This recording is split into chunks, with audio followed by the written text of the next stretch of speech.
সবাই কেমন আছেন?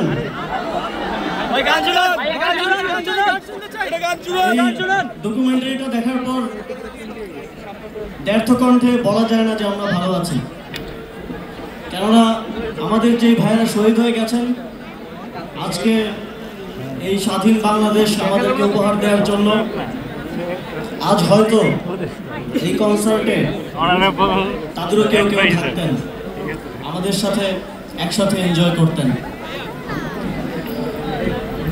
তাদের এই আত্মত্যাগ আমাদেরকে এমন একটা দেশ দিয়েছে যেখানে আমরা এখন কোনো কিছু না চিন্তা করেই, কোনো ব্যাক স্পেস না দিয়েই মনের কথাগুলো বলতে পারি।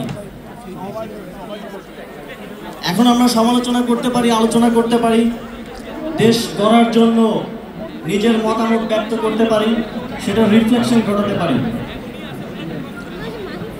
এই জন্য বাংলাদেশ, বিশেষ করে আমাদের প্রজন্ম আজীবন আজন্ম এই শহীদ এবং যারা আহত আছেন তাদের প্রতি কৃতজ্ঞ থাকব।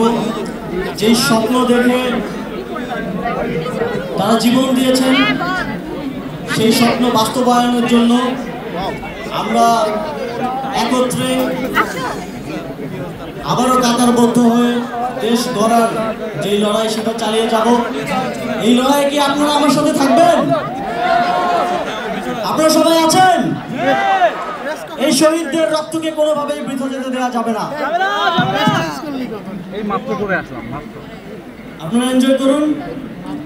তবে আমরা বলতে চাই, সুখে দুঃখে আনন্দ কিংবা বেদনায় সর্বদাই আমাদের যে ভাইরা মিছিলে আমাদের সাথে দাঁড়িয়ে থেকে গুলি খেয়ে শহীদ হয়ে গেছেন, আহত হয়েছেন, তাদেরকে আমরা সবসময় স্মরণে রাখবো এবং তাদের যে স্পৃহা সেই স্পৃহা অনুযায়ী নতুন বাংলাদেশ গড়ার জন্য একসাথে লড়ে যাব। মাতৃভূমি অথবা মৃত্যু। ধন্যবাদ সবাইকে। Thank you so much, man. Thank you so much. Can we have a huge applause for our youth and sports minister? Can we have a huge applause at the Jora Akhtar He deserves all